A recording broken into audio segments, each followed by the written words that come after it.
Gold కొనాలనుకుంటున్నారా? మరి gold రేట్లు ఎలా ఉన్నాయో తెలుసా? అంతర్జాతీయ మార్కెట్ నుంచి బలహీన సంకేతాల కారణంగా డిసెంబర్ నెలలో బంగారం ధరలు భారీగా పెరిగిన సంగతి తెలిసిందే.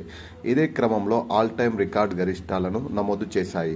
దీంతో సామాన్యులకు గోల్డ్ కొనేందుకు కష్టమైంది. అయితే యుఎస్ ఫెడరల్ రిజర్వేషన్ సంకేతాలతో బంగారం రేట్లు దిగొస్తున్నాయి. గతేడాది ఫెడ్ వడ్డీ రేట్లను వరుసగా పెంచుకుంటూ పోయింది. ఇప్పుడు కనీసం 3 సార్లు అయినా వడ్డీ రేట్లు తగ్గిస్తామని సంకేతాలు ఇచ్చింది. దీంతో మరోసారి డీలర్లు పుంజుకొని బంగారం రేటు పడిపోయేందుకు కారణమవుతుంది.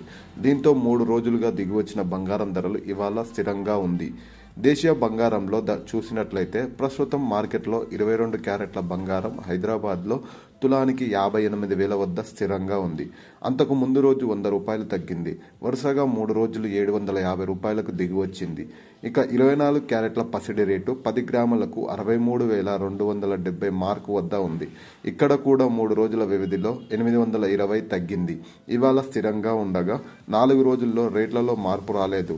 దేశ రాజధాని ఢిల్లీలో బంగారం ధరలు స్థిరంగా 22 క్యారెట్ల బంగారం గోల్డ్ 58,150 వద్ద ఉండగా 24 క్యారెట్ల గోల్డ్ 20 రూపాయలు తగ్గి 63,420 వద్ద ఉంది. ఇక వెండి ధర కూడా 4 రోజులుగా పెరగట్లేదు. ప్రస్తుతానికి కేజీ సిల్వర్ రేటు ఢిల్లీ మార్కెట్లో 76,600 రూపాయల వద్ద ఉంది.